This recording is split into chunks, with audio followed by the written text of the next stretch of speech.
نحمده ونصلي على رسوله الكريم أما بعد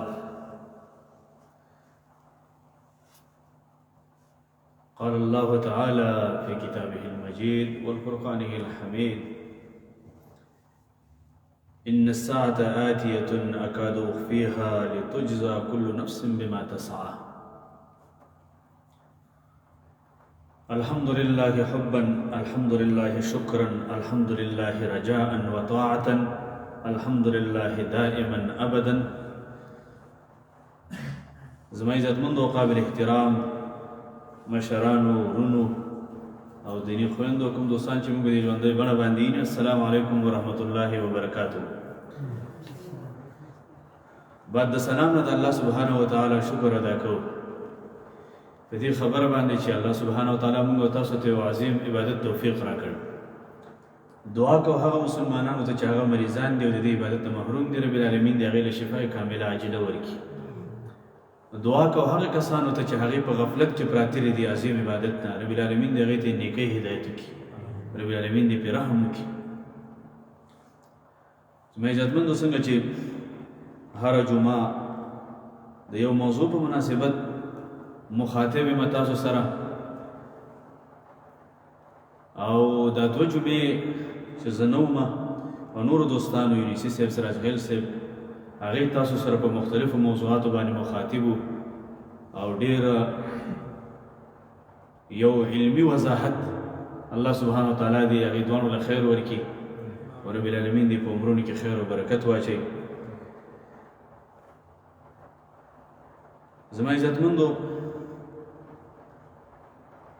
یو موضوع چې هغه د قیامت د علامې نه یوه علامه چې هغه د امام مهدي راتلل، د هغې باره کې مختصر وضاحت به انشاءالله تعالی وکړو. ولې څنګه چونکې موږ سره د وخت کمی وي او په دې وخت کې یو موضوع پوره تر پای نه رسېږي، ولې که موږ ډېر کوشش وکړو چې په هغې باندې زیات وضاحت وکړو ناوخته کېږي، او بیا په دې وختونو کې خو دا ساعت داسې لکه دوه بطرۍ چې د پکې اچولي داسې تیز تیز رواني.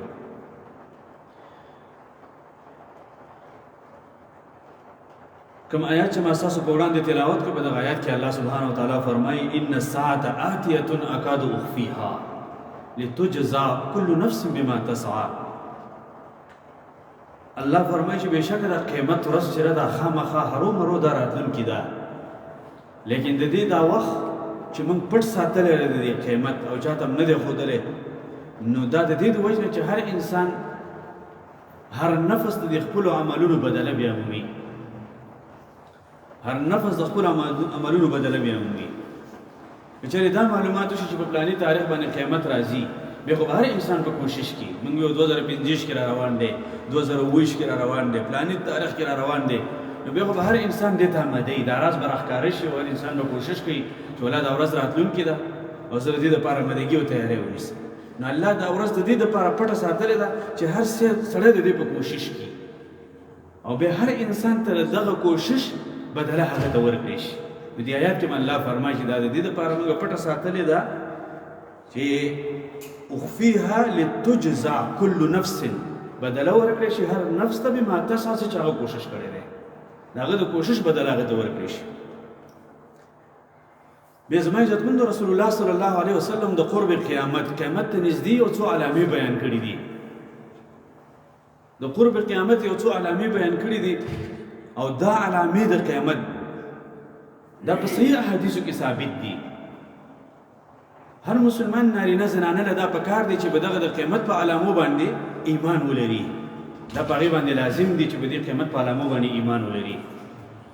بیا د قیامت په علامو باندې چې څومره تفصیل بیان شوی دی، همدومره زموږ او ستاسو دپاره کافي ده.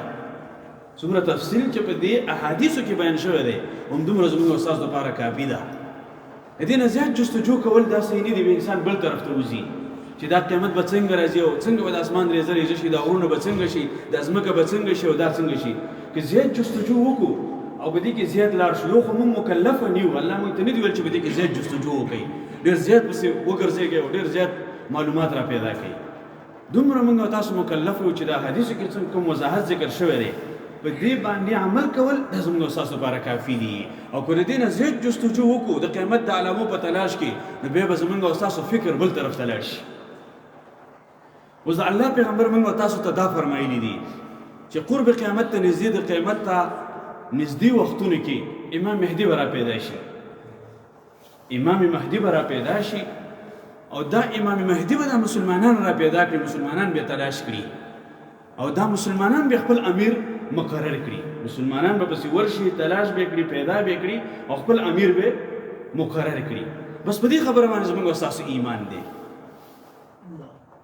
بیا دا امام مهدي څنګه به مسلمانان تلاش کړي او کله به راځي، دا معلومات موږ ته نشته دی. په دې باندې الله خو پوهېږي. ها، دومره معلومات شته دی چې الله سبحانه وتعالی به په دې آخري وخت کې د مسلمانانو د آخري وخت کې الله به یو امیر د دې لپاره مقرر کړي. په دې آخري وخت کې مسلمانانو لپاره به یو امیر مقرر کړي او دغه امیر به امام مهدي وي. دا معلومات شته. او د دې امام مهدي خپل نوم محمد وي، اصلي نوم به محمد وي او دا مهدي به دغه لقب وي. القاب بعضې خلک چې په لقبونو باندې مشهور وي، د امام مهدي به دغه لقب وي. بیا د امام مهدي معنا هم دا ده، د دې وضاحت به وروسته وکړم، مختصر یې وایم. امام مهدي معنا هم دا د هدایت یافته. بیا به دا امام مهدي دا به د قریشو نه وي، د رسول الله صلی الله علیه وسلم د اولاد نه به وي، دا به د ساداتو نه وي، سید به وي، لکه د رسول الله صلی الله علیه وسلم د اولاد نه به وي امام مهدي. ظهور د امام مهدي سره به څه وشي چې امام مهدي را پیدا شي؟ د هغه را پیدا کېدو سره به د اسلام غلبه راشي. تمام مذاهب به الله سبحانه وتعالی ختم کړي او دنیا په هر ځای کې به د اسلام غلبه وي. د هغه را پیدا کېدو سره او د هغه راتلو سره به دا یو کار وشي چې د اسلام غلبه په ټوله دنیا کې راشي. رسول الله صلی الله علیه وسلم امت له د امام مهدي په باره کې خبر ورکړی دی او د الله پیغمبر داسې فرمایلی دي: المهدي من عطرة من ولد فاطمه. رسول الله صلی الله علیه وسلم فرمایي المهدي من عطرة من ولد فاطمه. امام مهدي دا به زما په خاندان کې وي، زما په خاندان کې به وي او د فاطمه الزهرا رضی الله تعالی عنها په اولاد کې به وي او د فاطمه الزهرا رضی الله تعالی عنها په اولاد کې به د سیدنا حسن رضی الله تعالی عنہ په اولاد کې به وي، د سیدنا حسن رضی الله تعالی عنہ په اولاد کې به وي، په اهل بیت کې به وي.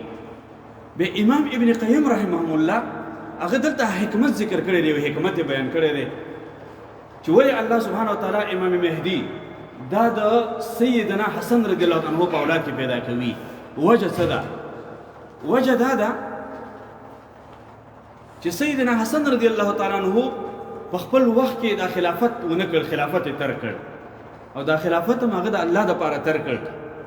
ځکه معاویه رضی الله تعالی عنه هغه په هغه وخت کې خلیفه کېده، هغه د الله دپاره د اختلافاتو ختمولو دپاره، بلکې د مسلمانانو د صلح او د اتفاق او د اتحاد دپاره سیدنا حسن رضی الله عنه راولګېد او خلافت یې ونه کړ، خلافت یې ترک کړ. خلافت معاویه رضی الله تعالی عنه ته پرېښوده، امیر معاویه. نو کله چې خلافت هغې ته پاتې شو، نو اوس هغه حکمت امام ابن قیم رحم الله بیانوي. وایي ګوره حکمت دا دی، ډیسي صاحب دا دغه چالان نشي، یخ هوا به راځي. ښه او یخ هوا راځي، همدې خاطر اف نه ښه او اف شو. ها چا چالان کړی خبر نه.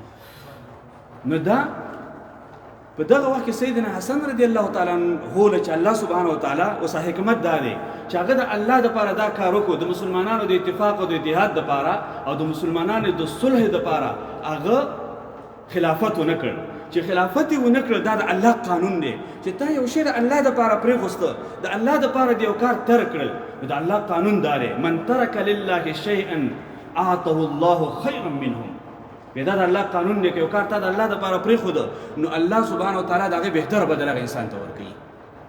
ته یو کار د الله دپاره مه کوه، دا تجربه که چې زه دا انتقام نه اخلمه د الله دپاره، زه دا طاقت نه استعمالومه د الله دپاره، دا پلانې کار نه کومه، شهرت نه حاصلومه د دې دپاره، دا پلانې کار نه کومه، د الله دپاره دا کار نه کوو. نو دا د الله قانون دی، الله به تعالی د هغې بدله درکوي. که دا بدله تاله در نه کړله، ستا اولاد له به د هغې بدله ورکړي، ستا لمسوله به الله سبحانه وتعالی هغې بدله ورکوي. ځکه چې هر کار تا د الله د رضا په خاطر باندې پرېغوستو، الله به د هغې بدله تاله ضرور درکوي. ترک لله، ترک خلافة لله. سیدنا حسن رضی الله تعالی عنہ دا خلافت د الله دپاره پرېښی و. اوس الله سبحانه وتعالی د هغه اولاد د دې خلافت دپاره خاص کړ. دا الله قانون دی، د هغه اولاد هغه د دې خلافت دپاره خاص کړ. الله سبحانه وتعالی به د سیدنا حسن رضی الله تعالی عنہ په اولاد کې داسې یو انسان را پیدا کړي چې نوم به محمد وي او د پلار نوم به عبدالله وي، نوم به د رسول الله صلی الله علیه وسلم د نوم سره مشابه وي، همنام به وي، او د پلار نوم به د رسول الله صلی الله علیه وسلم د پلار د نوم سره همنام وي، د هغې سره مشابه وي. او دا به څوک وي؟ دا به امام مهدي وي. د سیدنا حسن رضی الله عنه په اولاد کې به الله سبحانه وتعالی دا را پیدا کړي. رسول الله صلی الله علیه وسلم فرمایي لا تقوم الساعه، و تر هغې پورې به قیامت قایم نشي تر څو پورې چې داسې یو انسان پیدا نشي چې نوم به زما د نوم په شانتې وي، او نوم به د پلار نوم به زما د پلار د نوم سره مشابه وي، یعنی محمد بن عبدالله. او هغه به په دې ځمکه باندې عدل او انصاف قایم کړي. یملأ الارض عدلا، په دې ځمکه به عدل او انصاف قایم کړي. رسول الله صلی الله علیه وسلم فرمایي کما ملئت له ظلما، کما ملئت له ظلما، لکه څنګه چې په دې ځمکه باندې مخکې ظلم او تاریکي او دا ځمکه د ظلم نه ډکه وه، دغه شان امام مهدي راتلو سره به څه چلو شي؟ په دې ځمکه باندې به عدل او انصاف قایم کړي. دا ځمکه به د عدل او د انصاف نه ډکه کړي، دا به د هغه راتلو سره به دا کار وشي. ویملک 7 سنین، او 7 کاله پورې به هغه حکومت وکړي. رسول الله صلی الله علیه وسلم فرمایي 7 کالو پورې به هغه حکومت وکړي. او بیا د الله پیغمبر د هغه شکل او صورت دا هم دې امت ته بیان کړی دی چې امام مهدي به څنګه وي. رسول الله صلی الله علیه وسلم فرمایي المهدي مني، مهدي به زما نه وي، زما د خاندان نه به وي. اجل الجبهه، رسول الله صلی الله علیه وسلم فرمایي چې پراخه پیشانی به وي، پراخه تندې به وي. اکمل انف، نری پوزه به وي، اوږده نری پوزه به وي. او بیا رسول الله صلی الله علیه وسلم فرمایي ویملأ الارض عدلا وقسطا، او دا ځمکه به د عدل او د انصاف نه ډکه کړي. 7 کالو پورې به په دې ځمکه باندې حکومت وکړي. امام مهدي چې کله راشي، په سلسله صحیحه کې روایت دی، علامه الباني سے پر سلسله صحیحه کې راوړی دی چې رسول الله صلی الله علیه وسلم فرمایي چې تخرج فی آخر الامه المهدي، تخرج فی آخر الامه المهدي، زما د امت په آخر وخت کې به په دې زما امت په دې آخري وخت کې به مهدي را پیدا شي. بعضې خلک وایي د مهدي خروج به وشي، دا خبره صحیح نه ده. خروج به هېڅکله نه وایي چې د امام مهدي خروج کېږي، ځکه خروج داسې یو معنا ورکوي چې هغه یو غار کې پټ دی، چېرته ناست دی او کله هم کېدی شي هغه به راوځي. نه، دا خبره صحیح نه ده. بعضې خلکو دا عقیده ده. د امام مهدي کې هم بعضې خلک د افراط او د تفرید نه کار اخلي. بعضې خلک وایي دا زموږ امام زمان دی 12م، وایي په غار کې پټ دی او په غیابت کبرا کې دی، او دا به د غیابت کبرا نه راځي وایي. او بعضې خلک چې کوم دي، کوم چې د بازیه چې ورته وایي، بازیه یوه فرقه ده په عمان کې، هغې د دې نه منکر دي، د راتلو نه، د افراط او د تفرید نه کار اخلي. د اهل سنت والجماعه دا عقیده چې ده د امام مهدي په باره کې، دا د افراط او تفرید نه خالي ده. نو په دې وخت کې نو دا خروج ویل صحیح نه دي چې خارج بشي، دا به ویل شي چې امام مهدي به را پیدا شي، ظهور به وشي، الله به را پیدا کړي هغه وخت مطابق سره. نو تخرج فی آخر الامه المهدي، رسول الله صلی الله علیه وسلم فرمایي زما د امت په آخره کې امام مهدي را پیدا شي. الله سبحانه وتعالی به هغه ته باران عطا کړی وي، باران به الله ورکړی وي، په دې تمامه دنیا باندې باران وشي. کوم ځای کې چې باران نه کېږي هلته به باران وشي په هغه ځایونو کې. وتخرج الارض نباتها، دا ځمکه به خپل تمام نباتات راوباسي هغې سره، هر قسمه نباتات به په دې ځمکه باندې راوځي، هر قسمه فصلونه به رازرغون شي، په تمامه دنیا به الله باران وکړي. رسول الله صلی الله علیه وسلم فرمایي چې الله به باران ورکړي. ويعطي المال صحاحا، او دا خلیفه کې به یو دا کار وي چې عدل او په انصاف سره به د خلکو د مالونه تقسیموي. داسې یو عدل به راشي چې یو ناشنا عدل به وي چې خلکو به داسې عدل او انصاف کله نه لیدلی، د مالونه به ډېر په عدل او په انصاف باندې تقسیموي. رسول الله صلی الله علیه وسلم فرمایي چې کله د عیسی ابن مریم نزول وشي، نزول هغه به راښکته شي، نزول به وشي، نو په دغه وخت کې به امام مهدي به جماعت کوي، امام به هغه وي. امام مهدي ته دا امام ولې وایي؟ دا ورته دې نه وایي چې هغه ملا دی، امام دی، بلکې دا د رهنما او د پیشوا په وجه باندې هغه ته امام وایي. د رهنما او د پیشوا په وجه باندې هغه ته امام وایي. نو د کله چې د عیسی علیه السلام نزول وشو، نو امام مهدي به رامخې ته کړي چې ته جماعت وکړه. نو سوال کوونکي سوال وکړو چې یا رسول الله، امام مهدي به په کومه طریقه باندې دا جماعت کوي؟ رسول الله صلی الله علیه وسلم ته وفرمایي چې د الله او د الله د رسول د سنتو مطابق به هغه د جماعت وکړي. نو د عیسی علیه السلام ته به اول جماعت امام به هغه امام مهدي وي، وروسته به عیسی علیه السلام به جماعت کوي، لیکن اول امام به امام مهدي وي. رسول الله صلی الله علیه وسلم د امام مهدي د ظاهر کېدو یو نور وضاحت هم ورکړی دی، امت ته هغه بیان کړي دي چې د امام مهدي ظهور به داسې وشي، یصلح الله فی اللیل، الله به په یوه شپه کې د هغې اصلاح وکړي، په یو شپه کې به د هغه، دا به مخکې داسې معروف شخصیت نه وي، معلوم شخصیت به نه وي، په یو شپه کې به د هغه اسلام وشي، په یو شپه کې به د هغه ظهور هم وشي، او په یو شپه کې به الله سبحانه وتعالی هغه د خلافت دپاره تیار کړي. په یو شپه کې یصلح الله فی اللیل، بیا به الله سبحانه وتعالی د هغه اصلاح وکړي، د هغه شیانو سره به الله اشنا کړي په دې یو شپه کې چې مخکې هغه د دې سره واقف نه و.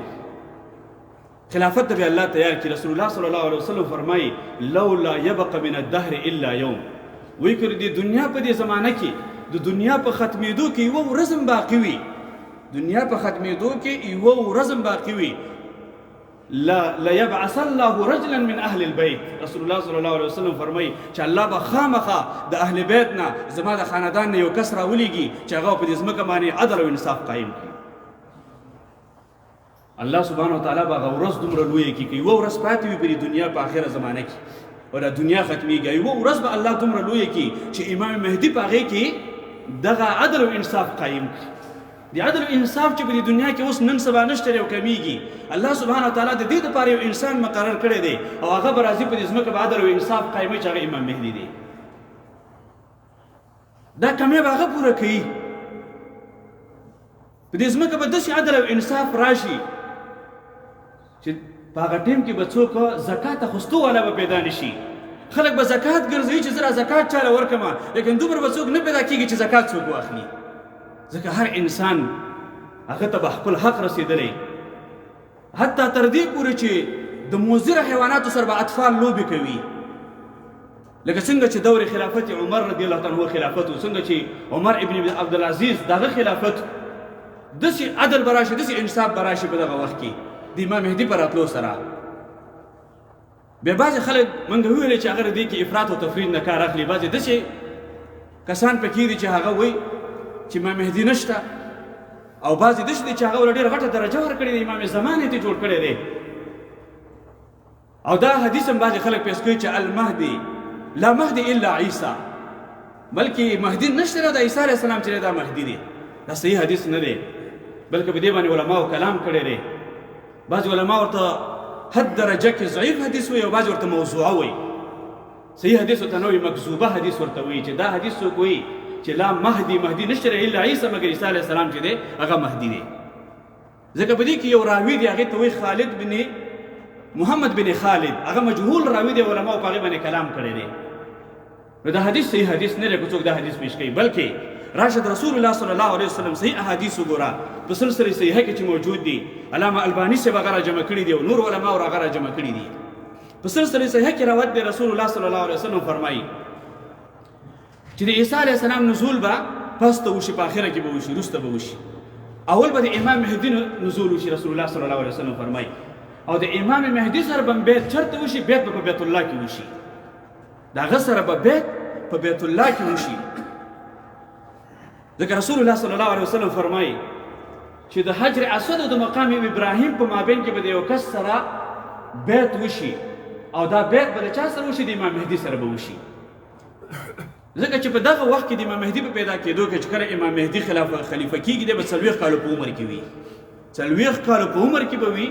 په دغه وخت کې به یو خلیفه وفات شي، او په مسلمانانو باندې به ډېر بد حالات راغلي وي، تر دې پورې چې دا جنگ به مکې ته ورسېږي، مکې ته حتی په عرفات کې به خونریزي وشي.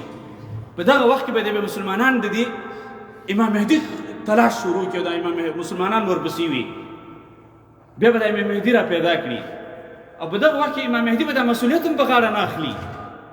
ابو دا لوی مسؤلیت دی، تر دې پورې مسلمانان به ورته وایي چې موږ الله ته ستا شکایت وکړو، ته امام مهدي او الله سبحانه وتعالی ستا نښې ظاهري کړي دي، او هغه نښې چې په حدیثو کې بیان شوي، ته امام مهدي او خپل امیر مقرر کړي.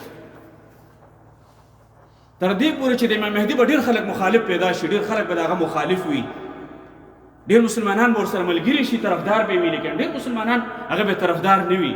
جنگ ته به تیار شي، لشکر به راشي کعبې طرف ته، مکې طرف ته به راشي او په دې کعبه باندې حمله به کوي، لیکن غالب به نشي، ځکه رسول الله صلی الله علیه وسلم فرمایي ان یخسف بی اوسطهم. الله پیغمبر فرمایي کله چې دا لشکر د مکې ته راورسیږي او د دې په مابین کې به الله د ځمکه څیرې کړي، ځکه جدید آلات به ورسره وي، قسمه قسم حالات به سره وي، الله به د دې په مابین کې ځمکه څیرې کړي او هغه تمام لشکر به کې الله هلاک کړي. دا رسول الله صلی الله علیه وسلم د دې خبرې پیشنګویي ورکړې ده.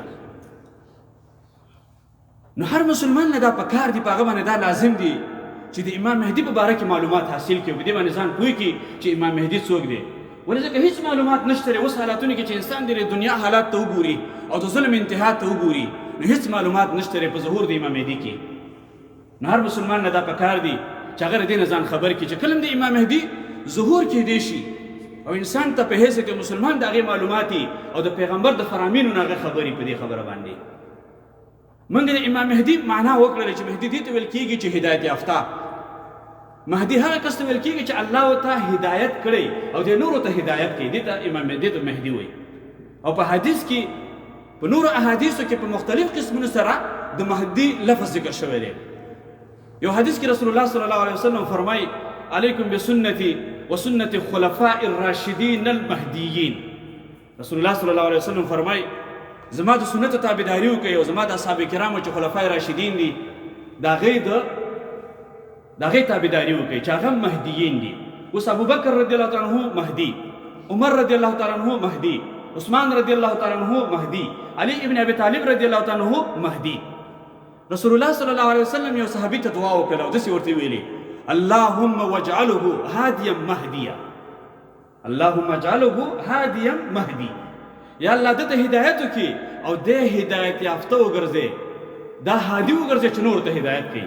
هر هغه انسان چې دغه نورو ته خیر خورېږي او د خیر کارونه کوي، یا ته په یو ځای کې ولاړې خلکو ته د هدایت خبرې کوي، د نیکۍ خبرې کوي، نو هغه انسان ته مهدي ویل کېږي. په عام اصطلاح کې چې ویل کېږي مهدي.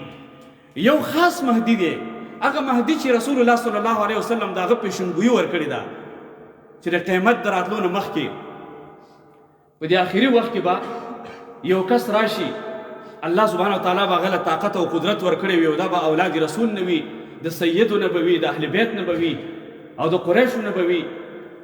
الله به له طاقت او قدرت ورکړی وي او دا پرې تمامه دنیا باندې بادشاهي ورکړي. دغه پیشنګویي ده چې رسول الله صلی الله علیه وسلم ورکړې ده. دی به د اهل بیتو نه به وي.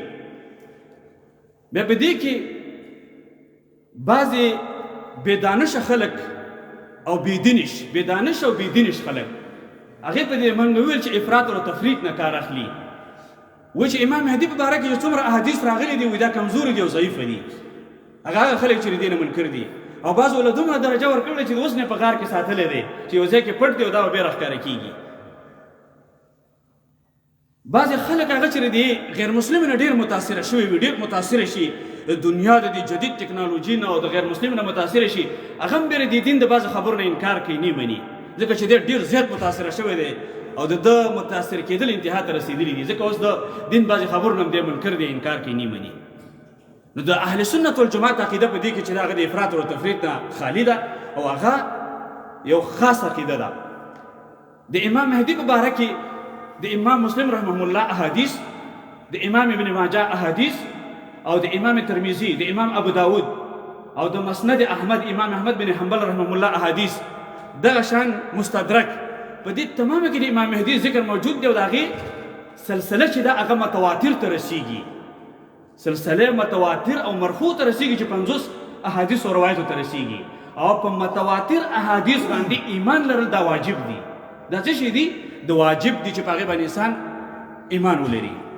او بیا په دې کې چې کوم علما دي محدثین دي امام ابن قیم امام ذهبي او دغه شان شیخ الاسلام ابن تیمیه داسې نور زیات علما هغه تمام په دې باندې دا ذکر کړی دي چې دا احادیث صحیح دي هغه په دې عقیده باندې دي نو حق عقیده دا ده چې د امام مهدي ظهور به وشي په آخره کې او امام مهدي دا پیغمبر نه دی چې دا به راښکاره شي دا به پیغمبر نه دی ملائک نه دی بلکې یو عام عادي انسان دی الله سبحانه وتعالی به له بادشاهي ورکړې وي